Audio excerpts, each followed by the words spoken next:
Party Kannambra local secretary MK സുരേന്ദ്രനെ ആലത്തൂർ കോടതി മുറ്റത്ത് RSS അക്രമികൾ വെട്ടിക്കൊല്ലാൻ ശ്രമിച്ചു. ഗുരുതരമായി പരിക്കേറ്റ സുരേന്ദ്രനെ തൃശൂർ എലൈറ്റ് ഹോസ്പിറ്റലിലേക്ക് കൊണ്ടുപോവുകയാണ്. വിശദാംശങ്ങൾ നൽകാൻ സിജു കണ്ണൻ ചേരുകയാണ്. സിജു, ഏത് തരത്തിലായിരുന്നു ഇത്തരത്തിൽ ലോക്കൽ സെക്രട്ടറിക്ക് നേരെ ഇത്തരത്തിലൊരു ആക്രമണം നടന്നത്? വിശദാംശങ്ങൾ.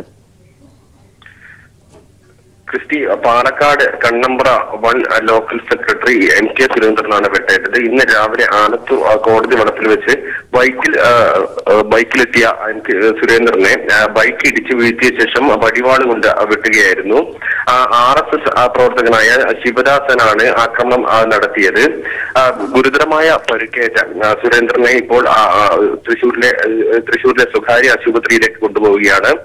ആലത്തൂരിനടുത്തുള്ള സ്വകാര്യ ആശുപത്രിയിൽ ആദ്യം എത്തിച്ചിരുന്നെങ്കിലും വലിയ രീതിയിലുള്ള പരിക്കുള്ളതിനാൽ തൃശൂരിലേക്ക് മാറ്റുകയായിരുന്നു. സുരേന്ദ്രന്റെ തലക്കും കഴുത്തിലുമാണ് വെട്ടേറ്റിരിക്കുന്നത്. ഈ RSS പ്രവർത്തകനായ ശിവദാസൻ ഈ സുരേന്ദ്രന്റെ നാട്ടുകാരനും കൂടിയാണ്. ആക്രമണത്തിന് ശേഷം നാട്ടുകാർ കൂടിയപ്പോൾ ഈ പ്രതി തൊട്ടടുത്ത് തന്നെയുള്ള സ്റ്റേഷനിലേക്ക് ഓടിക്കയറുകയായിരുന്നു. ഇപ്പോൾ ആലത്തൂർ പോലീസിന്റെ കസ്റ്റഡിയിലാണ് ശിവദാസൻ ഉള്ളത്. സിജു, അതോടൊപ്പം തന്നെ എത്രത്തോളം അക്രമികൾ ഉണ്ടായിരുന്നു എന്നത് സംബന്ധിച്ച് അവിടെ നിന്നുള്ള ദൃക്സാക്ഷികളുടെ ഭാഗത്തുനിന്നും അങ്ങനെ ഏതെങ്കിലും തരത്തിൽ നമുക്ക് പ്രാഥമികമായ വിവരങ്ങൾ ലഭിക്കുന്നുണ്ടോ? ക്രിസ്റ്റി, സുരേന്ദ്രനെ വെട്ടിപ്പരിക്കേൽപ്പിച്ച ശിവദാസൻ എന്നയാളെ കുറിച്ച് മാത്രമാണ് ഇപ്പോൾ വിവരം ലഭിച്ചിരിക്കുന്നത്. ഇയാളാണ് ഇപ്പോൾ ആലത്തൂർ പോലീസിന്റെ കസ്റ്റഡിയിലുള്ളത്. ആക്രമണത്തിന് പിന്നിലെ എന്താണെന്നുൾപ്പെടെയുള്ള കാര്യങ്ങളെ കുറിച്ച് ശിവദാസനെ പോലീസ് ചോദ്യം ചെയ്തു വരികയാണ്. നിലവിൽ ഇയാൾ ആലത്തൂർ പോലീസിന്റെ കസ്റ്റഡിയിലുണ്ട്. ക്രിമിനൽ പശ്ചാത്തലമുള്ള BJP പ്രവർത്തകനാണ്. നേരത്തെ ആലത്തൂരിൽ തന്നെ കോടതി വളപ്പിൽ വെച്ച് ആലത്തൂരിലെ ഒരു അഭിഭാഷകയെ ആക്രമിച്ച കേസിലെ പ്രതി കൂടിയാണ്. ആസൂത്രണം ചെയ്ത ഒരു ആക്രമണമാണ് എന്ന് തന്നെയാണ് മനസ്സിലാക്കുന്നത്. ഈ കണ്ണമ്പ്രയിലും അതോടൊപ്പം തന്നെ വടക്കഞ്ചേരി, കിഴക്കഞ്ചേരി തുടങ്ങിയ മേഖലകളിൽ RSS പ്രവർത്തകർ നിരന്തരം സംഘർഷം ഉണ്ടാക്കുന്ന ഒരു സാഹചര്യം ഉണ്ടായിരുന്നു. ഹർത്താലിനോടനുബന്ധിച്ച് വടക്കഞ്ചേരിയിലടക്കം നിരവധി ആക്രമണങ്ങളാണ് RSS BJP പ്രവർത്തകർ നടത്തിയത്. ഇതിന്റെ എല്ലാം തുടർച്ചയായാണ് ആക്രമണം നടത്തിയെന്നാണ് CPMന്റെ ആരോപണം. നിലവിൽ ഈ ആക്രമണത്തിൽ ഗുരുതരമായ പരിക്ക് ഈ സുരേന്ദ്രന് ഏറ്റിട്ടുണ്ട്. അതുകൊണ്ട് തന്നെ ആദ്യഘട്ടത്തിൽ ആലത്തൂരിലെ സ്വകാര്യ ആശുപത്രിയിൽ എത്തിച്ച് പിന്നീട് ഇപ്പോൾ തൃശൂരിലെ സ്വകാര്യ ആശുപത്രിയിലേക്ക് മാറ്റിയിരിക്കുകയാണ്. വിദഗ്ധ ചികിത്സ നൽകണമെന്ന ഡോക്ടർമാരുടെ നിർദ്ദേശത്തിന്റെ അടിസ്ഥാനത്തിലാണ് ഇപ്പോൾ തൃശൂരിലെ സ്വകാര്യ ആശുപത്രിയിലേക്ക് കൊണ്ടുപോകുന്നത്. സിജു, ഇപ്പോൾ RSSനെ സംബന്ധിച്ചിടത്തോളം RSSന്റെ ഭാഗത്തു നിന്നുള്ള ആക്രമണങ്ങൾ ഒരു തുടർക്കഥയായി മാറിക്കൊണ്ടിരിക്കുകയാണ്. ഇന്ന് നടന്ന ആക്രമണം, അതിന് അവർ പറയുന്ന ഏതെങ്കിലും തരത്തിൽ പ്രകോപനപരമായ കാര്യങ്ങൾ ഉണ്ടായിരുന്നോ? അതിൽ സംബന്ധിച്ച് അവരുടെ നേതൃത്വം ഏതെങ്കിലും തരത്തിലുള്ള വിശദീകരണം ഇപ്പോൾ നൽകുന്നുണ്ടോ? വിശദാംശങ്ങൾ. ക്രിസ്റ്റി, ആക്രമണം നടന്ന ചെറിയ സമയം മാത്രമാണ് ആയിരിക്കുന്നത്. അതുകൊണ്ട് തന്നെ മറ്റൊരു തരത്തിലുള്ള വിശദീകരണവും ഇതുമായി ബന്ധപ്പെട്ടുണ്ടായിട്ടില്ല. ഞാൻ നേരത്തെ സൂചിപ്പിച്ചതുപോലെ ഈ കണ്ണമ്പ്ര മേഖലയിൽ RSS BJP പ്രവർത്തകർ നിരന്തരം സംഘർഷമുണ്ടാക്കുന്നത് പതിവാണ്. അതോടൊപ്പം തന്നെ ഇതിനടുത്തുള്ള വടക്കഞ്ചേരി, കിഴക്കഞ്ചേരി തുടങ്ങിയ മേഖലകളിലെല്ലാം തന്നെ വലിയ രീതിയിലുള്ള സംഘർഷം പല സമയമായി പ്രവർത്തകർ നടത്തിയിരുന്നു. ഇപ്പോൾ നിലവിൽ CPM ആരോപിക്കുന്നത് ഇതിന്റെ എല്ലാം തുടർച്ചയായാണ് ഈ ആക്രമണം എന്നാണ്. ഈ ശബരിമലയുമായി ബന്ധപ്പെട്ടുണ്ടായ ഹർത്താൽ സമയത്ത് പോലും ഈ മേഖലകളിൽ വലിയ രീതിയിൽ വീട് കയറി ആക്രമിക്കുന്ന സാഹചര്യം വരെ പല മേഖലകളിലും തൊട്ടടുത്ത മേഖലകളിലെല്ലാം ഉണ്ടായിരുന്നു. ഈ സംഘർഷത്തിന്റെ എല്ലാം പശ്ചാത്തലത്തിൽ സിജു ദയവായി ലൈനിൽ തുടരുക. ഇപ്പോൾ CPM നേതാവ് NN കൃഷ്ണദാസ് കൂടി ചേരുകയാണ്. Shri Krishnadas, Kannambra local secretary MK സുരേന്ദ്രന് നേരെ ഇപ്പോൾ RSSന്റെ ഒരു ആക്രമണം നടന്നിരുന്നു. അദ്ദേഹത്തെ അതിക്രൂരമായി വെട്ടിക്കൊലപ്പെടുത്താൻ ശ്രമിച്ച ഒരു സാഹചര്യം ഏതു തരത്തിൽ വിലയിരുത്തുന്നു? വിശദാംശങ്ങൾ. ഇന്ന് രാവിലെ ആലത്തൂർ കോടതി മുറ്റത്ത് വെച്ചായിട്ടുണ്ടായത്. സുരേന്ദ്രനും വേറെ കുറച്ച് പാർട്ടി പ്രവർത്തകരും ഒരു പാർട്ടി മുൻകൈയെടുത്ത് നടത്തിയ ഒരു സമരത്തിന്റെ കേസിന്റെ ആവശ്യത്തിന് കോടതിയിൽ പോയതായിരുന്നു. കേസ് വിളിച്ച് വേറെ ദിവസത്തേക്ക് മാറ്റിവെച്ച് ഇവർ കോടതിയിൽ നിന്ന് പുറത്തിറങ്ങിയപ്പോ കോടതി മുറ്റത്ത് വെച്ചായിരുന്നു മുൻകൂട്ടി ആസൂത്രണം ചെയ്ത് കൊല്ലുക എന്ന ലക്ഷ്യത്തോടു കൂടി തന്നെ സുരേന്ദ്രനെ RSS അക്രമികൾ ക്രൂരമായി ആക്രമിച്ചത്. ഗുരുതരമായിട്ടുള്ള പരിക്കാണ് സുരേന്ദ്രനുള്ളത്. അവിടെ തൊട്ടടുത്തുള്ള ആശുപത്രിയിൽ നിന്ന് പ്രാഥമിക ചികിത്സ നടത്തി ബ്ലീഡിംഗ് ഒക്കെ കുറയ്ക്കാനുള്ള ഒരു പരിശ്രമം നടത്തി നേരത്തെ തൃശ്ശൂർ എലൈറ്റ് മിഷൻ ഹോസ്പിറ്റലിലേക്കാണ് പുറപ്പെട്ടിട്ടുള്ളത്. അവരവിടെ എത്തിയിട്ടുണ്ട്. വളരെ ഗുരുതരമായിട്ടുള്ള സ്ഥിതിവിശേഷമാണ് ഉണ്ടായിട്ടുള്ളത്. കണ്ണമ്പ്ര പ്രദേശത്തൊന്നും ഈ അടുത്ത കാലത്തൊന്നും RSSുമായോ CPM RSSുമായി ബന്ധപ്പെട്ട് എന്തെങ്കിലും ഒരു സംഘർഷാവസ്ഥ നിലനിൽക്കുന്ന സ്ഥലമല്ല. ഒരു ചെറിയ പ്രശ്നം പോലും ഈ അടുത്ത ദിവസങ്ങളിലൊന്നും CPMഉം RSSും തമ്മിൽ അവിടെ ഒന്നും ഉണ്ടായില്ല. ഇങ്ങനെ ഒരു സംഗതി ആസൂത്രണം ചെയ്ത് നടപ്പിലാക്കുക എന്നതിന്റെ പിന്നിൽ RSS കേരളത്തിൽ വ്യാപകമായി ആസൂത്രിതമായ കലാപം നടത്തുക എന്നവരുടെ ആസൂത്രണത്തിന്റെ ഭാഗമാണ്. ഒരു സംഘർഷം നടക്കുന്ന ഒരു സ്ഥലത്ത് അങ്ങോട്ടോ ഇങ്ങോട്ടോ എന്തെങ്കിലും ഉണ്ടായിരുന്നു നമുക്ക് മനസ്സിലാക്കാം. പക്ഷെ യാതൊരു സംഘർഷവും ഇല്ലാത്ത അന്തരീക്ഷത്തിൽ ഇങ്ങനെ തെരഞ്ഞു പിടിച്ച് പാർട്ടിയുടെ നേതാക്കളെ തന്നെ കൊല്ലുക എന്ന ലക്ഷ്യത്തോടു കൂടി ആക്രമിക്കുന്നത്, ആസൂത്രിതമായി ആക്രമിക്കുന്നത്, അതും ഒരു കോടതിയുടെ മുറ്റത്ത് വെച്ച് ആക്രമിക്കുക ആസൂത്രിതമായിട്ട് നല്ലത്. കേരളത്തിൽ ആകെ RSS കലാപം വാരി വിതറി കേരളത്തെ കലാപ ഭൂമിയാക്കാനുള്ള RSS ഗൂഢാലോചനയുടെ ഒരു ഉദാഹരണമാണ് ഇന്നിവിടെ പുറത്തു വന്നിട്ടുള്ളത്. വലിയ പ്രതിഷേധമാണ് ജനങ്ങൾക്കിടയിൽ നിന്ന് ഇതിനെതിരായി ഉയർന്നു വരുന്നത്. ഒരു പ്രശ്നവുമില്ലാത്ത ഒരു സ്ഥലം. വളരെ ഗുരുതരമായിട്ടുള്ള സ്ഥിതിവിശേഷമാണ് സുരേന്ദ്രന്റെ ആരോഗ്യസ്ഥിതി ഇപ്പോ ഉള്ളത്. എന്തും സംഭവിക്കാവുന്ന അവസ്ഥ നിലനിൽക്കുകയാണ്. ശ്രീ NN കൃഷ്ണദാസ്, താങ്കൾക്ക് തന്നെ ഈ ഒരു സാഹചര്യം, ഇന്ന് നടന്ന സംഭവത്തിൽ വളരെ വ്യക്തമായ ധാരണയുണ്ട്. താങ്കൾ തന്നെ വിലയിരുത്തുന്നു, മനഃപൂർവ്വം സംഘർഷം സൃഷ്ടിക്കാൻ വേണ്ടി RSS നടത്തിയ കലാപ ശ്രമം എന്ന് തന്നെ കരുതുമ്പോൾ ഇതിലൊരു ഒരാളുടെ മാത്രം ഏതെങ്കിലും തരത്തിലുള്ള മുൻവൈരാഗ്യം എന്ന് കരുതുന്നതിനും അപ്പുറം ആസൂത്രിതമായി കൂടുതൽ ആൾക്കാരെ ഉൾപ്പെടുത്തിയുള്ള ഒരു വധശ്രമം എന്ന് തന്നെയല്ലേ കരുതേണ്ടത്? വ്യാപകമായി സംസ്ഥാനത്താകെ കലാപഭൂമിയാക്കി മാറ്റുക, അതായത് RSS BJP സംഘപരിവാര സംഘങ്ങൾ ഞങ്ങൾ കേരളം പിടിക്കും എന്ന ലക്ഷ്യത്തിൽ കേരളത്തെ വലതുപക്ഷവൽക്കരിക്കാൻ വേണ്ടി മറ്റു പലരുടെയും പിന്തുണയോടുകൂടി ആസൂത്രിതമായിട്ടുള്ള നീക്കമായിരുന്നു നടത്തിയത്. ഇവരുടെ അഖിലേന്ത്യാ നേതൃത്വത്തിന്റെ തന്നെ ആസൂത്രണത്തിന്റെ അടിസ്ഥാനത്തിൽ എല്ലാ മേഖലയിലും അവരത് പരാജിതരായി, പൂർണ്ണമായിട്ടും പരാജയപ്പെട്ടു. ശബരിമല സംഭവത്തോടുകൂടി നിയമപരമായി തോറ്റു, ജനപിന്തുണയിൽ തോറ്റു, സമരത്തിൽ തോറ്റു. അവസാനം ഹർത്താൽ ആക്രമണങ്ങൾ അഴിച്ചുവിട്ട് കേരളത്തെ ഭയപ്പെടുത്തി കീഴ്പ്പെടുത്താൻ നോക്കി. അവിടെ തെരുവിലും അവർ തോറ്റു. അങ്ങനെ തോറ്റ സൈന്യം തിരിച്ചു പോകുമ്പോ വഴിയിലെല്ലാം നശീകരിക്കുന്ന മാനസികാവസ്ഥയിലേക്ക് RSS മാറിയിരിക്കുകയാണ്. എല്ലാ യുദ്ധത്തിലും തോറ്റോടുന്ന പട എപ്പോഴും വഴിയിൽ കണ്ടതൊക്കെ തകർക്കും, എല്ലാം നശീകരിക്കും. അങ്ങനെ നിരാശനായി പിൻവാങ്ങി തോറ്റോടിക്കൊണ്ടിരിക്കുന്നവർ നടത്തുന്ന നശീകരണ പ്രവർത്തനമാണ് അവർ കേരളത്തെ കലാപഭൂമിയാക്കാൻ വേണ്ടി, ഞങ്ങൾക്കില്ലെങ്കിൽ ആർക്കും വേണ്ട എന്ന വിധത്തിൽ കേരളത്തെ നശിപ്പിക്കാൻ വേണ്ടി നടത്തുന്ന പരിശ്രമങ്ങളുടെ ഭാഗമാണ്. അങ്ങനെ നിയന്ത്രണം വിട്ട വിധത്തിൽ അക്രമങ്ങൾ വാരി വിതറുക, കലാപഭൂമിയാക്കുക, അല്ലെങ്കിൽ ഒരു ചെറിയ സംഘർഷത്തിന്റെ സാധ്യത പോലും, അതിന്റെ ഒരു അന്തരീക്ഷം പോലും നിലവില്ലാത്ത ഒരു പ്രദേശത്ത് പാർട്ടിയുടെ ലോക്കൽ സെക്രട്ടറി ഒരു സമരത്തിന്റെ ഭാഗമായിട്ടുള്ള കേസിൽ പോയതാണ് അവരെല്ലാവരും. അപ്പോ ആസൂത്രണമായി കോടതി മുറ്റത്ത് വെച്ച് തന്നെ ആക്രമിച്ച് കൊലപാതകം നടത്താൻ ശ്രമിക്കുക, ഇതല്ലാതെ എങ്ങനെയാണ് നമുക്ക് വിലയിരുത്താൻ സാധിക്കുക? ഇതിനെതിരെ കേരളത്തിലെ ജനാധിപത്യ വിശ്വാസികൾ കക്ഷി രാഷ്ട്രീയത്തിന് അതീതമായി കേരളത്തിന്റെ സമാധാനം സംരക്ഷിക്കാൻ വേണ്ടി ജനങ്ങളാകെ ഇവരെ ഒറ്റപ്പെടുത്താൻ മുമ്പിലേക്ക് വരണം, ഈ അക്രമികളെ ഒറ്റപ്പെടുത്താൻ മുമ്പിലേക്ക് വരണം. നമ്മുടെ സംസ്ഥാനത്തെ രക്ഷപ്പെടുത്താൻ വേണ്ടി, അക്രമികളിൽ നിന്ന് കേരളത്തെ രക്ഷപ്പെടുത്താൻ വേണ്ടിയിട്ടുള്ള പരിശ്രമങ്ങളിൽ ജനങ്ങൾ എല്ലാവരും ഒറ്റക്കെട്ടായി നിലകൊള്ളണം എന്നാണ് ഞങ്ങൾ അഭ്യർത്ഥിക്കുന്നത്. വളരെ നന്ദി ശ്രീ NN കൃഷ്ണദാസ് ഈ ഒരു വിഷയത്തിൽ പ്രതികരിച്ചതിന്. അതേസമയം നമ്മുടെ റിപ്പോർട്ടർ സിജു കണ്ണൻ ലൈനിൽ തുടരുന്നുണ്ട് എന്നാണ് പ്രതീക്ഷിക്കുന്നത്.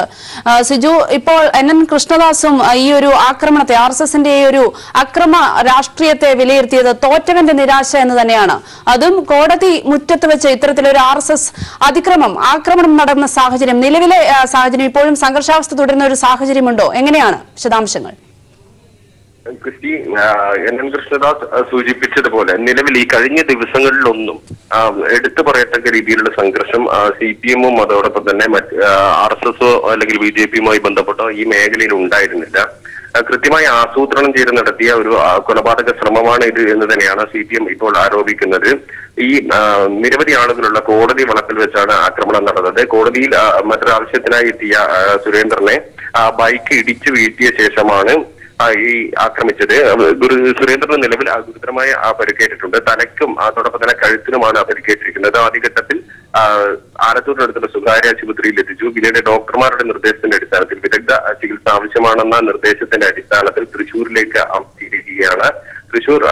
തൃശൂരിലെ സ്വകാര്യ ആശുപത്രിയിൽ അവർ എത്തിയെന്നാണ് ഇപ്പോൾ നമുക്കറിയാൻ സാധിക്കുന്നത്. ഏതായാലും ഗുരുതരമായ പരിക്കാണ് സുരേന്ദ്രന് ഏറ്റിരിക്കുന്നത്.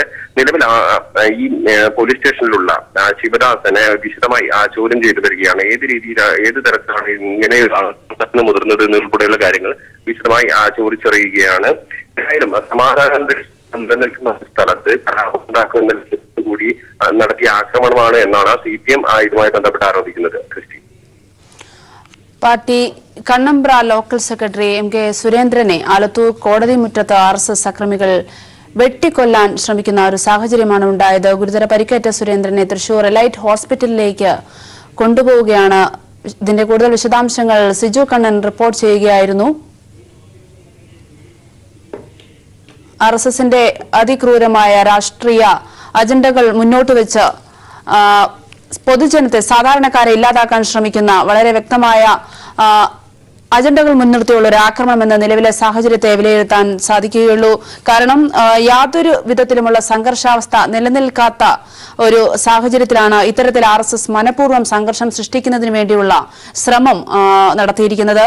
കോടതി മുറ്റത്ത് ഇത്തരത്തിൽ CPMന്റെ ലോക്കൽ കമ്മിറ്റി സെക്രട്ടറിക്ക് വെട്ടേക്കുന്ന ഒരു സാഹചര്യം, അതിന്റെ ഗുരുതരമായ അവസ്ഥകൾ ഇനിയും വരും മണിക്കൂറുകളിലാണ്. കൂടുതൽ വിശദാംശങ്ങളിലേക്ക്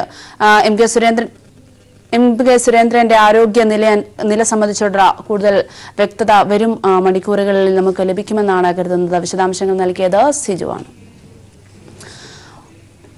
മറ്റൊരു വാർത്തയിലേക്ക്. ലോക്സഭാ തെരഞ്ഞെടുപ്പിൽ മത്സരിക്കില്ലെന്ന് KPCC പ്രസിഡന്റ് മുല്ലപ്പള്ളി രാമചന്ദ്രൻ. ഉമ്മൻചാണ്ടി ഏത് മണ്ഡലത്തിൽ മത്സരിക്കാൻ ആഗ്രഹിച്ചാലും അവിടെ മത്സരിപ്പിക്കാനാണ് കോൺഗ്രസിന്റെയും UDFന്റെയും തീരുമാനം. കേരളത്തിലെ 20 മണ്ഡലങ്ങളിലെയും സ്ഥാനാർത്ഥി സംബന്ധിച്ച് ഏകദേശ ധാരണയായെന്ന് മുല്ലപ്പള്ളി കോഴിക്കോട്ട് പ്രതികരിച്ചു. എനിക്കൊരു നിയോജകമണ്ഡലത്തിൽ മാത്രം ഒതുക്കി നിൽക്കാൻ സാധ്യമല്ല എന്നതുകൊണ്ടാണ് ഇപ്പോൾ അത് അടിവരയിട്ട് ഞാൻ പ്രഖ്യാപിക്കാൻ ആഗ്രഹിക്കുന്നത്. ഉമ്മൻചാണ്ടി എവിടെ മത്സരിക്കാൻ തയ്യാറായാലും കോൺഗ്രസ് മാത്രമല്ല ഐക്യജനാധിപത്യ കക്ഷി അദ്ദേഹം തിരികയ്യും നീട്ടി ആ നിയോജകമണ്ഡലത്തിലേക്ക് അദ്ദേഹത്തിന് വരവേൽപ്പ് നടത്തും. സംശയം വേണ്ട. 20 പാർലമെന്റ് നിയോജകമണ്ഡലത്തെക്കുറിച്ചും ഞങ്ങൾക്ക് ശരിയായ ധാരണയുണ്ട്, ചിത്രമുണ്ട്. അവിടെ ആർക്കെത്ര മത്സരിക്കണമെന്നതിനെ കുറിച്ചും ഏകദേശ ധാരണയിൽ ഞങ്ങൾ എത്തിയ കാര്യം ഞാൻ അറിയിക്കുന്നു. ഇടുക്കി ചാലക്കുടി മണ്ഡലങ്ങളിൽ ഒന്ന് UDFനോട് ആവശ്യപ്പെട്ടതായി Kerala Congress working chairman PJ Joseph. അനുകൂല തീരുമാനമുണ്ടാകുമെന്നാണ് പ്രതീക്ഷ. എന്നാൽ ഇടുക്കിയിൽ ഉമ്മൻചാണ്ടി മത്സരിക്കുകയാണെങ്കിൽ സ്വാഗതം ചെയ്യും. മകൻ മത്സരിക്കുമെന്ന വാർത്തകൾ അടിസ്ഥാനരഹിതമാണ്. മകൻ തൽക്കാലം രാഷ്ട്രീയത്തിലേക്ക് ഇല്ലെന്നും PJ ജോസഫ് കണ്ണൂരിൽ പറഞ്ഞു. ഇടുക്കി ചാലക്കുടി ഈ സീറ്റുകളിൽ ഒരു സീറ്റെങ്കിലും കേരള കോൺഗ്രസിന് ലഭിക്കണം. ഈ ആവശ്യം ഐക്യജനാധിപത്യങ്ങളുടെ UDFിലെ നേതൃയോഗത്തിൽ ഉന്നയിച്ചിട്ടുണ്ട്. അനുകൂലമായ തീരുമാനം ഉണ്ടാകുമെന്ന് തന്നെയാണ് എൻ്റെ പ്രതീക്ഷ. ഉമ്മൻചാണ്ടി ഉൾപ്പെടെയുള്ള ആളുകൾ മത്സരിക്കുന്നതിനെ പറ്റി KPCC പ്രസിഡന്റ് പ്രസ്താവന കാണുകയുണ്ടായി. ഇടുക്കി പോലുള്ള സീറ്റിൽ ശ്രീ ഉമ്മൻചാണ്ടി മത്സരിക്കുമെന്ന അഭിപ്രായം അവിടെ ധാരാളമായി ഉയർന്നു വന്നിട്ടുണ്ട്. ഇടുക്കിയിലെ പാർട്ടിക്കാർ ആവശ്യപ്പെട്ടിട്ടുണ്ടെന്ന് എനിക്കറിയാം. ഈ കോൺഗ്രസ് പാർട്ടിക്കാർ പുള്ളി മത്സരിക്കുന്നത് ഞാനും സ്വാഗതം ചെയ്തു. ഉണ്ടാവും തീർച്ചയായിട്ടും. ഇല്ല, അതൊന്നുമില്ല, ഒരിക്കലും ഇല്ല എന്ന് പറയാൻ ഇപ്പൊ ഇല്ല. പ്രിയങ്ക ഗാന്ധി കോൺഗ്രസ് നേതൃത്വത്തിലേക്ക് AICC ജനറൽ സെക്രട്ടറിയായി പ്രിയങ്കയെ നിയമിച്ചു. പ്രിയങ്ക ഗാന്ധിക്ക് കിഴക്കൻ UPയുടെ ചുമതലയും KC വേണുഗോപാലിന് സംഘടനാ ചുമതല. വിശദാംശങ്ങൾ നൽകാൻ ശരത് ചേരുകയാണ്. ശരത്, പ്രിയങ്ക ഗാന്ധി കോൺഗ്രസിന്റെ നേതൃത്വത്തിലേക്ക് വരുന്നു. AICCയിൽ ഒരു വൻ അഴിച്ചുപണി തന്നെയല്ലേ ഇപ്പോൾ നടക്കുന്നത്? വിശദാംശങ്ങൾ. തീർച്ചയായും ക്രിസ്റ്റി സൂചിപ്പിച്ചതുപോലെ വലിയ അഴിച്ചുപണികളാണ് ലോക്സഭാ തെരഞ്ഞെടുപ്പിന് മുൻപായി കോൺഗ്രസിന്റെ ദേശീയ നേതൃത്വത്തിൽ നടന്നിരിക്കുന്നത്. അതിൽ ഏറെ നിർണായകമായ നിയമനം സോണിയാഗാന്ധിയുടെ മകളും നിലവിലെ കോൺഗ്രസ് അധ്യക്ഷൻ രാഹുൽ ഗാന്ധിയുടെ സഹോദരിയുമായ പ്രിയങ്ക ഗാന്ധിയുടെ നിയമനം തന്നെയാണ്. നാളിതുവരെയായി സജീവ രാഷ്ട്രീയത്തിലേക്ക് ചുവട് വയ്ക്കാതിരുന്ന പ്രിയങ്ക ഗാന്ധിയെ കിഴക്കൻ ഉത്തർപ്രദേശിന്റെ ചുമതലയുള്ള ജനറൽ സെക്രട്ടറിയാണ് ഇപ്പോൾ AICC നിയമിച്ചിരിക്കുന്നത്. പ്രധാനമന്ത്രി നരേന്ദ്രമോദിയുടെ മണ്ഡലമായ വാരണാസി, ഉത്തർപ്രദേശ് മുഖ്യമന്ത്രിയായ യോഗി ആദിത്യനാഥിന്റെ മണ്ഡലമായ ഗോരഖ്പൂർ ഉൾപ്പെടെ പെടുന്ന ഒരു മേഖലയായ കിഴക്കൻ UPയിലാണ് സംഘടനയുടെ ചുമതലയുള്ള ജനറൽ സെക്രട്ടറിയായി ഇപ്പോൾ പ്രിയങ്ക ഗാന്ധിയെ നിയമിച്ചിരിക്കുന്നത്. ഫെബ്രുവരി ആദ്യവാരം തന്നെ പ്രിയങ്ക ഗാന്ധി ചുമതലയേൽക്കുമെന്നാണ് AICC വ്യക്തമാക്കിയിരിക്കുന്നത്. ലോക്സഭാ തെരഞ്ഞെടുപ്പ് അടുക്കുന്നതിന് തൊട്ടു മുൻപാണ് സജീവ രാഷ്ട്രീയത്തിലേക്കുള്ള പ്രിയങ്ക ഗാന്ധിയുടെ പ്രവേശനം. നേരത്തെ സോണിയയുടെ ആരോഗ്യ പ്രശ്നങ്ങൾ മൂലം സോണിയാഗാന്ധി റായ്ബറേലിയിൽ നിന്നും മത്സരിക്കില്ല എന്നും പകരം പ്രിയങ്ക ഗാന്ധി മത്സരിക്കാൻ സാധ്യതയുണ്ട് എന്നുള്ള സൂചനകളും പുറത്തു വന്നിരുന്നു. ആ ഒരു സൂചനകളെ ഒരിക്കൽ കൂടി ശരിവെക്കുന്ന നിലയിൽ കൂടിയാണ് ഇപ്പോൾ സജീവ രാഷ്ട്രീയത്തിലേക്കുള്ള പ്രിയങ്ക ഗാന്ധിയുടെ പ്രവേശനം. നേരത്തെ സജീവ രാഷ്ട്രീയത്തിലേക്ക് പ്രിയങ്ക ഗാന്ധി ഇടപെടാൻ വേണ്ടി തയ്യാറായിട്ടില്ല എങ്കിലും നിർണായകമായ സമയങ്ങളിലൊക്കെ തന്നെ പ്രിയങ്ക ഗാന്ധി പാർട്ടിയുടെ പ്രധാനപ്പെട്ട ചർച്ചാവേദികളിലേക്ക് വരുന്ന ഒരു സാഹചര്യവും കാണുവാൻ വേണ്ടി സാധിച്ചിരുന്നു. കഴിഞ്ഞ 5 സംസ്ഥാനങ്ങളിലെ നിയമസഭാ തെരഞ്ഞെടുപ്പിന് ശേഷം 3 സംസ്ഥാനങ്ങളിൽ മുഖ്യമന്ത്രിമാരെ തീരുമാനിക്കുന്നതുമായി ബന്ധപ്പെട്ട് കോൺഗ്രസ് നേതൃത്വത്തിൽ വലിയ ആശങ്കയും അനിശ്ചിതത്വവും നിലനിന്ന ഘട്ടത്തിൽ ആ ചർച്ചകളിലൊക്കെ തന്നെ മുൻകൈ എടുക്കാൻ വേണ്ടി പ്രിയങ്ക ഗാന്ധിയും ഉണ്ടായിരുന്നു എന്നുള്ളത് ഏറെ ശ്രദ്ധേയമായിരുന്നു. സഹോദരനും അതുപോലെ തന്നെ കോൺഗ്രസ് അധ്യക്ഷനുമായ രാഹുൽ ഗാന്ധിയുടെ വസതിയിലെത്തിക്കൊണ്ട് ആ ചർച്ചകൾക്ക് നേതൃത്വം നൽകിയ ഒരു പാരമ്പര്യവും ഇപ്പോൾ പ്രിയങ്ക ഗാന്ധിക്കുണ്ട്. ആ രീതിയിൽ നിർണായകമായ ഘട്ടങ്ങളിൽ പ്രിയങ്ക ഗാന്ധി പാർട്ടിയുടെ പ്രധാനപ്പെട്ട ചർച്ചാവേദികളിലേക്കൊക്കെ തന്നെ വരാറുണ്ട്. അതോടൊപ്പം തന്നെ സഹോദരൻ രാഹുൽ ഗാന്ധിയും അതുപോലെ തന്നെ അമ്മ സോണിയാഗാന്ധിയും മത്സരിക്കുമ്പോൾ ലോക്സഭാ തെരഞ്ഞെടുപ്പിൽ ഇവരുടെ 2 മണ്ഡലങ്ങളിലും നിരവധി തവണകളിലായി പ്രിയങ്ക ഗാന്ധി റോഡ് ഷോയും നടത്തിയിരുന്നു. ഇത് മാത്രമാണ് ഇത്തരത്തിൽ രാഷ്ട്രീയപരമായ ഇടപെടൽ ഉണ്ടായിരുന്നത്. സജീവമായി സംഘടനാ ചുമതലയിലൂടെ പ്രിയങ്ക ഗാന്ധി കോൺഗ്രസ് രാഷ്ട്രീയത്തിൽ ഇടപെട്ടിട്ടുണ്ടായിരുന്നില്ല. ആ ഒരു രീതിക്കാണ് ഇപ്പോൾ മാറ്റം വന്നിരിക്കുന്നത്. ഏതായാലും പ്രിയങ്ക ഗാന്ധി സജീവ രാഷ്ട്രീയത്തിലേക്ക് വരുന്നതോടുകൂടി കോൺഗ്രസിന്റെ മക്കൾ രാഷ്ട്രീയം ഒരിക്കൽ കൂടി ഊട്ടിയുറപ്പിക്കപ്പെടുന്നു എന്നുള്ളത് ഏറെ ശ്രദ്ധേയമാണ്.